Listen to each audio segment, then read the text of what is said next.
Hi everyone, TJ Alls, I-45 now. Welcome back. We're at DaySpring Church in Santa Fe for our third of our forums that we're doing tonight here in partnership with the Santa Fe Chamber of Commerce. This is the candidates for City Council. For those of you in our audience here, we do have the bios of the candidates that are participating. We don't have all four of the candidates in the contested races here tonight. I'll be introducing them here shortly, but we wanted to give everyone that's in a contested race a chance to chat with us tonight and also to hear from. And I'm just going to ask, I'm getting a little bit of reverberation backflow here. If we can bring down on my mic just a little bit on, I think the monitor's picking it up some. Thank you so much, folks. And I should point out in place one, Brandon Noto is running unopposed.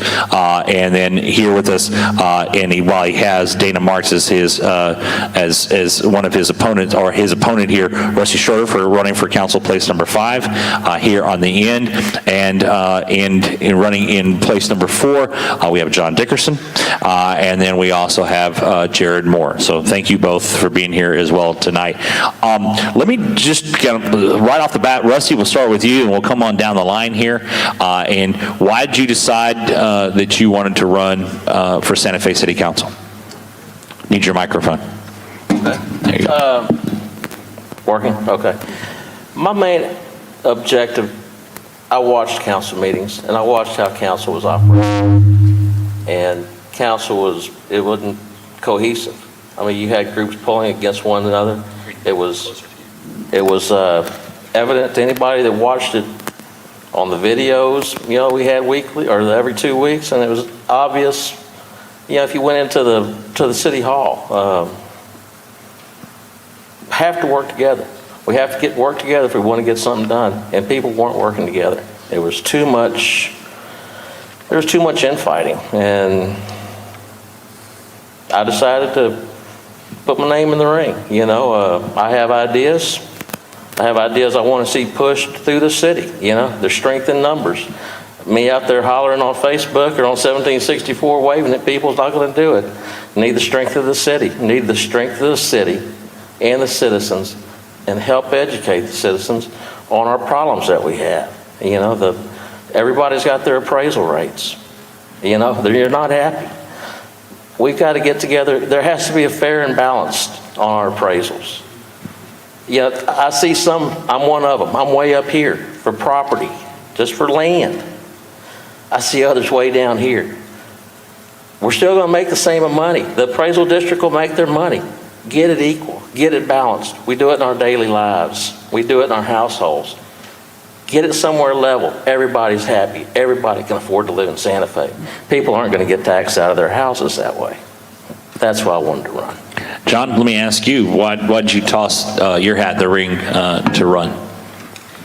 Well, I believe in, you know, competition. So with the single, I wanted to go ahead and go for it. Okay. So at the same time, there was a situation that we had that with a family property, and we're trying to get our grandson to build. And there was a lot of things that you can't do this, you can't do that. There's ordinance for this, ordinance for that. So, you know, when it comes to family, you know, you want to protect your family. So with the family, with all that, then having to deal with the city, then they say one thing and they don't give you the answers that you need. And you go back and then we're a year now. And today I think we just finalized how to kind of finally get this thing done. So, you know, that's kind of one of the main driver for me was that in Texas. So. Gotcha. And Jarrad, let me ask you, what convinced you, hey, I want to go ahead and run for office? Yeah, so I'm a big believer in being involved in the community that you live in. And for me, I also own a business and operate here in town. I've got kids in the school district. I'm a third generation in my family here, Santa Fe resident, so you want to be involved. And I have the luxury with my business that I can take the time, I can be involved, I can spend time during the week, my evenings are free, and I just feel like that's my obligation to give back. Just like you heard these gentlemen, you know, taxes are a big deal here. We can talk about that later, but there's things that we can do to help give some reprieve for the citizens here. There's things with my background in project management where I spent 18 years in the oil business, and then with my current business with construction and development that we can do that I feel like I have a background that'll help the city out like that. So I'm excited to be able to get involved, and I think I bring a little bit to the table. Let me ask, because, Rusty brought it up and you brought it up, and, and we don't spend a lot of time on this particular subject because it gets so detailed and convoluted. But if elected, because we hear about, there's really outside of the vote you have of who sits on the appraisal board, there's not a whole lot you can do on the appraisals themselves, which is the big part of the tax deal, on the tax bill. Let me start with you, Jarrad. We're going to go down the line. Jarrad and John, then Rusty here. But if elected to council, what are you going to do on what you can control as a member of that council, which is the tax rate, to accommodate on that, and give us your answer on that? Yeah, as we have more economic growth and we have more rooftops that are coming in, that's more revenue for the city. I think we can maintain or lower the tax rate just by having a volume of population increase. The other thing that we can do is, you'll hear candidates all the time talk about, whether it's at the national level or local level, that they're going to lower your taxes. Well, in reality, look, your taxes aren't going away, but what we can do is sustain them or try to maintain a tax rate, and we can do things that subsidize your taxes, like with economic development and growth, we can bring in more retail businesses. And a big example of that is sit-down restaurants. Santa Fe doesn't really have any sit-down restaurants. If you look at Texas City, Dickerson, League City, Alvin, you see a lot of Santa Fe residents going there to eat, right? And so that's Santa Fe money that's leaving Santa Fe, and they're benefiting, those other communities are benefiting from those retail sales tax dollars. So we can bring that back here. I want to promote some economic growth, and I hear all the time about keeping Santa Fe small. I want to keep the small town feel myself, deeply rooted here in town. But at the same time, progress is coming, so let's get out in front. Let's do what we can to use that progress to benefit us, to benefit the citizens of Santa Fe. So that's what we can do. That'll offset that tax burden on the citizens and ultimately help our community grow. John, how about you? And also, too, let me just, because I'm noticing here while you're talking, not that I don't mind you guys looking at me at all here, but we got a crowd here and a camera here. So particularly I'll be more concerned about my audience at home thinking you're looking a little shifty, just looking off to the side here. So, if you can look out this way, it looks a little bit better so you can see from there, not like a mugshot where you're turning there. So, I'm sorry to interrupt, but John, in this skit, the appraisals, there's not a whole lot, outside of yelling and screaming you can do there, but the tax rate is something. And economic development, as Jarrad brought up, can be done. If you're elected to council, how are you going to handle that to lessen that tax burden on folks? Santa Fe is growing, period. We're not going to stop it. We can control it. So with it's growing, so we're not going to stop it. But with the businesses, we can bring more businesses in because that's more sales tax. You got more tax revenue from, you got sales tax, you got property tax that you'll be getting from them. With the growth, it also is going to shrink. It will not truly shrink it. It'll offset for what you're bringing in. So, the more you bring in, the more your tax rate should kind of level out. We got to stay within our means. Our city can't grow faster than what we have in May. We can't tax it. We can't. You can't spend yourself into, to progression. So. You have to spend what you got, keep it in perspective. So, that's what you got to do. Rusty, how about you? I know this is a topic, you talk about ranting and raving on social media. This is where we see a lot from you. But, what would you do if you're elected to council? Appraisals aren't going down. They might stay the same. I've seen them in appraisals. They come out with a number. It shocks you. Wow, where did they come up with this? 400%. They've been working on me for 3 years to get to that number they've got. It came right out the other day again, 213,000 for 2 acres. The city can't have any higher taxes. You can't raise the taxes on the people in the city anymore. They're feeling it on the appraisal side. But we also have to, you have to realize we're bringing these new houses in. We're bringing these new developments in. There are people that have been in this city a long time that don't have any services. Been in there 14 years, don't have any services. We need to take care of the people, the citizens, before we start spending a lot of money on the new citizens. But let me tell you something. The new citizens that are coming to this town, they might come from Texas City, but they're coming from cities. They're not coming from other rural areas. Their expectations are higher. They expect water, they expect sewer, and they expect fire hydrants. And they expect it to be done like where they came from. Santa Fe, the city, we have to learn how to still progress, but we need to pursue preferred business. Business that we want. Business that's going to bring a real tax base. We all know the other businesses. We all know them. And every one of them is a cash operated business. That's not the kind of business, that's not the kind of taxes. Sure, it fills the strip centers. Everybody says, well, we don't want empty strip centers. Fine. But you got to bring in preferred business. If you're going to tax the building, yeah, you're going to get money off that. But you're not going to get a whole lot of tax money off of cash operated businesses. It's just, I mean, everybody in here knows it. So this goes into that next question, and I'll start with you, Rusty, and then go to you, Jarrad, and then to you, John. But there's only so much you can do if you're elected to council to decide how, you can do whatever you want on marketing to attract the right type of businesses, but oftentimes you don't know what the business is going to be until the land's already bought, and then all of a sudden a plan shows up, or a plot shows up at City Hall. If you're elected to council, and I want to be very specific on here, what are you going to be able to do to say, what are those right businesses and raw businesses? I'm glad you asked that. Planning and zoning. I've been to planning and zoning meetings. I watch those, and I leave more confused sometimes than when I walked in. We had one a couple weeks ago. I made a suggestion in council. Kind of went against some people. But there's a lot of people in here that grew up in this, or in the area, that grew up in this town. They had a side acre. They given it by their parents or something. Hey, when my kids go toward college area, I want to be able to put a storage shed unit there. Make money off that. You got to look into that. You got to weigh the consequences. And planning and zoning needs to work better with the city.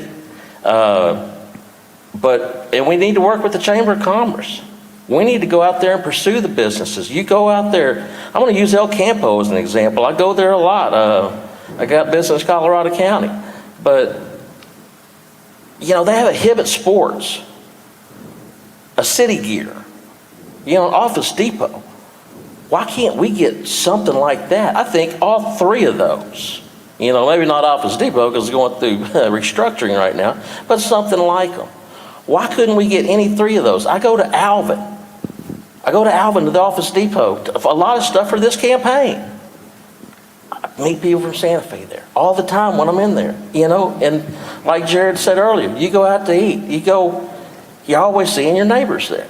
And I think we're going to get somewhere on that part of it. Again, the question is that, let me give you just quick, because you used most of your time here, but what are you going to do if elected to make sure the right businesses you get here? You can. A lot of people can say, we should do this, but how are you going to do it? I'd work with the county leaders. I'd get everybody involved. I'd get our neighboring cities involved. But if you have to change some rules on P&Z, you're going to have to change some rules.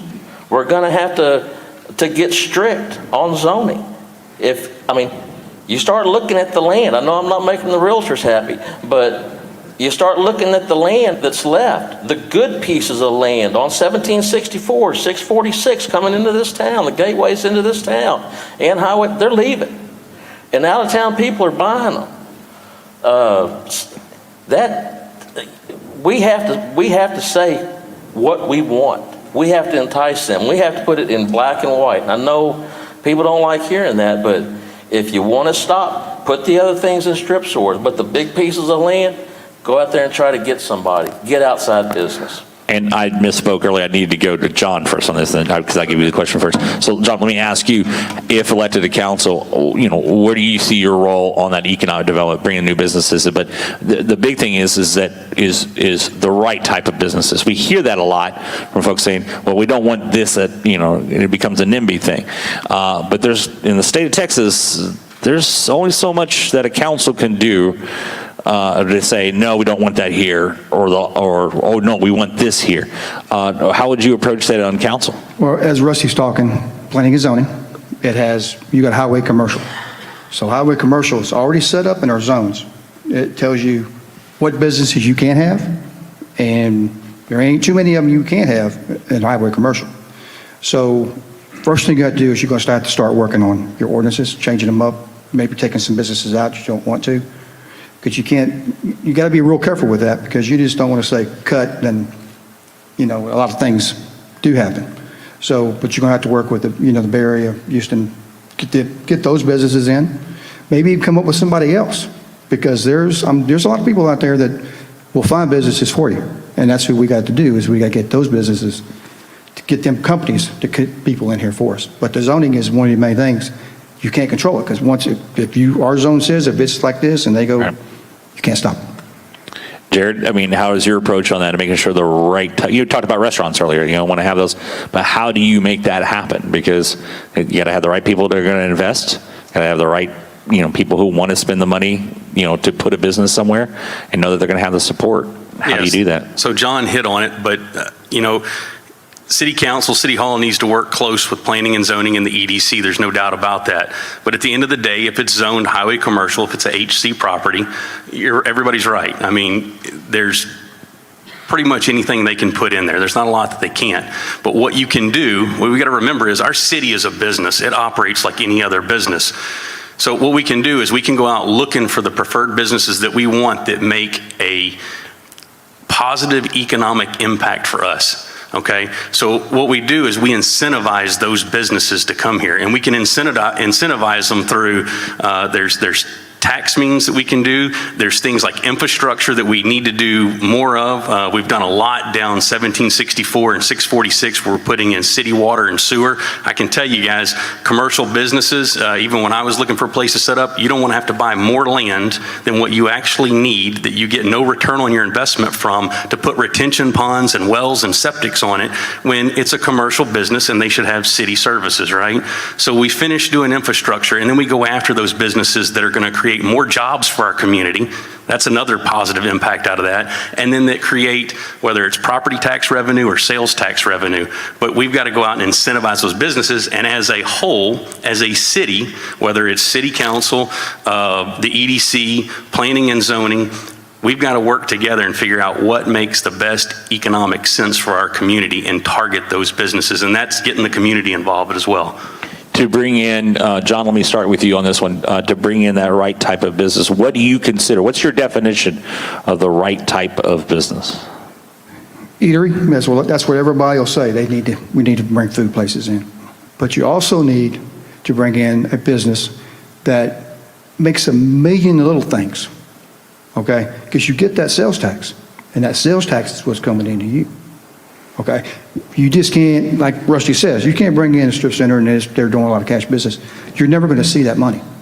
But if you can get a manufacturing business, because we have some property, like Jarrad says also, you got to bring in, we got to work with water district, we got to work with the drainage to make sure all that gets put in, so we can have that stability and have that in place to make it advertising to those people to get in. And when you say manufacturing, you're talking about more of the light manufacturing type of things that will be there. Just little widgets. Just something that's, if it's $1, you're going to make so much percentage of that. SBC valve's a prime example of that. Yeah. And that was going to, so you talked about restaurants there, but is that the same approach that you would have to? Absolutely. And it's also a big job producer too, right? So, and it's the ancillary jobs that will also produce off that benefit, like the new hospital that we've got coming in. You're going to have not only the people that are working there, and I believe, I don't want to misspeak, but I think it's maybe 130 jobs, something like that, but it's also the ancillary positions it does, cleaning crews, janitorial services, things like that, people that locals can do. So there's a lot of benefit to looking at small manufacturing and things in the light industry. Everything's downstream. It just, Absolutely. it's a flow. And Rusty, what do you, is the same thought for you? What defines the right business, the non-cash business you talked about earlier that you want to see in here? Don't forget your microphone. Come on now, I've seen you speak many a time. You're not afraid of a microphone. No, just a business, somebody walks in, spends $50 to $100 in. $25, something like that, and you walk out. And you know that where that money, that money's going to go back. But a good business, like I said, Hibbett Sport, we have to go outside and look for them. They're everywhere else. Everybody else has them. Why don't we, we sat here and talked about it. We listened to the school guys talk about the welding programs. Why don't we have a welding shop in Santa Fe? We have a small engine shop right beside, we got a couple small engine shops, but we have Galco as our steel representative, but, small engine repair. There's so much stuff that shops we could have here that pay money. Tractor repair, you got John Lee. That's the only person we have here. Right. Just a quick yes or no, if you're elected to council, and I'll start with you, Jarrad, and we'll just go straight down the line here, to bring in those right type of businesses, would you be willing to offer tax incentives or anything like that to attract those type of businesses? Absolutely. Every major city does that. Absolutely. Because you're going to get it on the back end. Yes, I would. In most circumstances, yes. To fill a strip center, no. Right.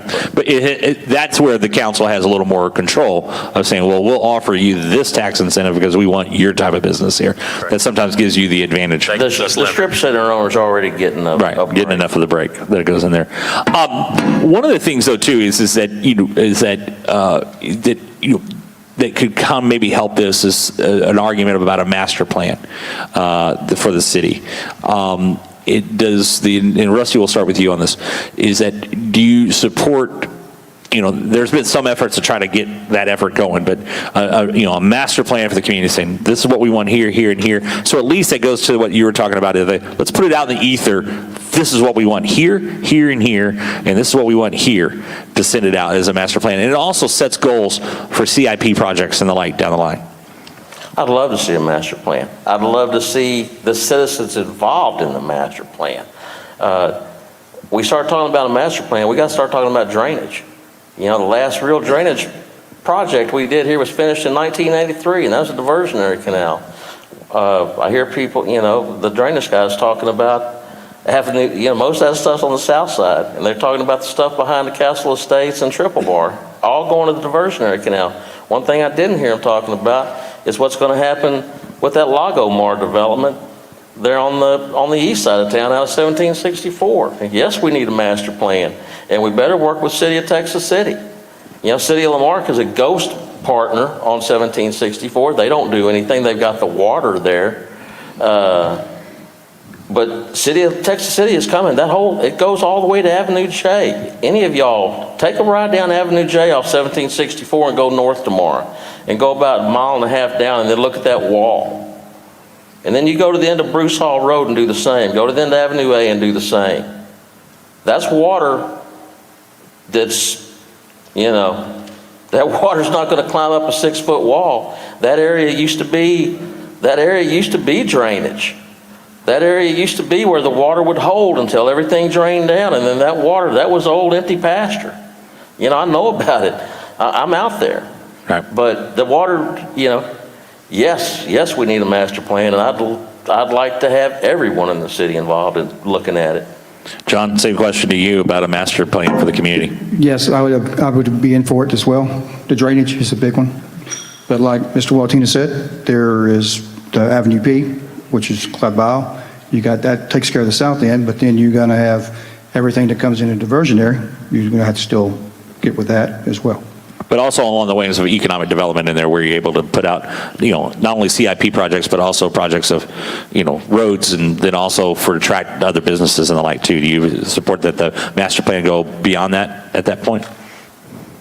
I'd have, but you know, I have to get more into that one because I'm not going to sit here and just lie to everybody because I'm not really Gotcha. up to speed on that. So No, fair I'll be enough. honest. Fair enough, Jarrad. Same question to you. Yeah, absolutely. The master plan should be developed, again, in partnership with council, the EDC, planning and zoning, obviously feedback from the community. But we know that infrastructure, drainage, water, all that's a big issue, but also optics. Nobody talks about optics. Let's look at the downtown part of League City. Let's look at Friendswood and how they've cleaned that up and what they've got. I hear a lot of people in the community have been out over the last month, hey, why can't we're a country town? Why can't we have like a farmer's market, things like that? Things that'll bring in small businesses, and we want to promote those small businesses. Optics. So with a master plan, what can we do to clean up? If you look down Highway 6, our businesses, it's a hodgepodge, right? There's no standardization. It's not very clean. We can clean that up. We can go in and we can put stuff in place that says, this is what it's going to take to put a business in here. I think we want uniformity. I think we want some kind of country rustic feel, or maybe something like Texas First, where it's got that Santa Fe, New Mexico kind of feel, right? We can do that. And optics sell, folks. That's going to help businesses come in here. So. But that also gives into kind of a challenge. The state legislation has changed on a lot of that, where building codes that were in place where cities would go above and beyond, they've been told, stop doing that. You know, you can't require masonry on everything, for example, or those aesthetic type of things. So that becomes a challenge too on along the way. I appreciate all of y'all being here today. Again, folks, the bio for all these candidates are here. Let me give you a chance up to 2 minutes, and I'll start with Rusty. Then we'll go to Jarrad, then we'll go to John. We'll have the last one up to 2 minutes. You know, make your final pitch to the voters why they should vote for you. Okay. Lifelong resident. Graduated Santa Fe High School in 1984. I've worked about everywhere. I've worked different places. Working with other people and working with other districts is not a problem with me. The man over the water department, James Newman, he worked with me at the county, worked under me, as did Belly Cruppon with the city of Santa Fe, and Eric Talitsky at the drainage department. So I know these guys real well. They all sign their checks.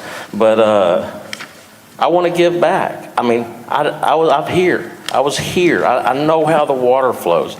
I know how the people are. You moved to Santa Fe for one reason.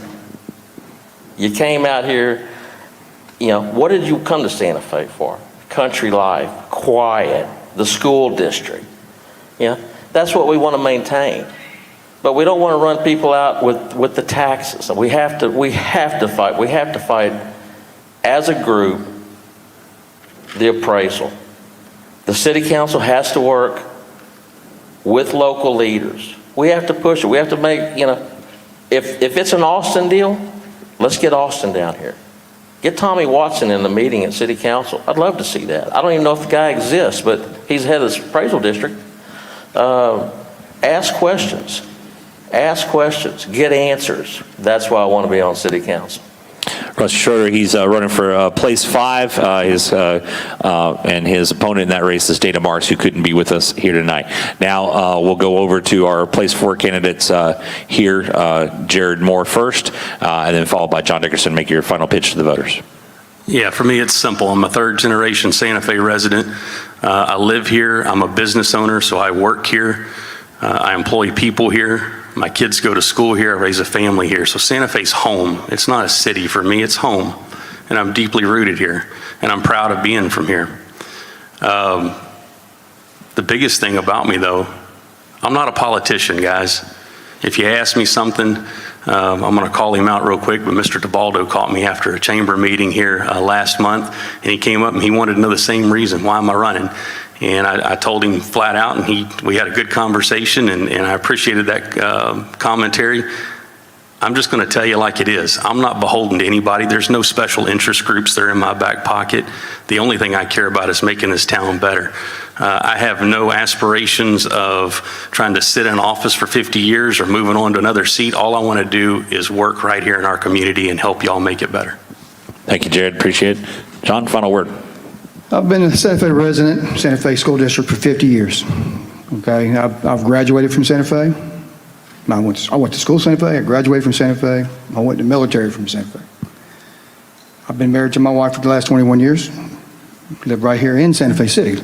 So I have a lot invested. We got grandkids, got family all around us. So, you know, we're deeply rooted as well. Like Jarrad said, I'm deeply rooted as well because I've been here for so long.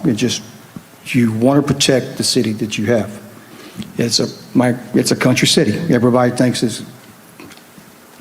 it Cowtown, USA. Okay, that's what I'm used to everybody calling, for me, is Santa Fe is Cowtown. Okay, yeah, I live in Cowtown. I sure do. I might not be a cowboy and I might not be a hippie, but I take it, I love it. Okay, I mean, when somebody says it, that means they're talking about our town. I want to get back to where people are talking good about our town, not always talking bad about our town, finding the bad things about what we do. Every city does bad things. Santa Fe does a lot of good things. We got a good FFA program. We got a good school. You know, we're going to get back to the sports. We got some sports that are good. So you want to get those people coming in. And, you know, I'm like me. I don't have any ties. I don't have any idea of making money off this place, this job. I don't want nothing. I'm here for 3 years probably, and out. I just want to do the best that I can, but what I have. So taxes, I want to keep the taxes low. I want to bring businesses in. So if we get the right business, like we talked earlier, if we can get the right businesses in, hey, we can get that tax rate up. We can bring sales tax. That's going to help us to keep everything down and make this city great. Thank you, gentlemen. We appreciate y'all tonight. Give them a hand, folks, for taking the, you know, I know politics can get rough and tumble sometimes, but it's great the way we can hear it, just have views and ideas out there again.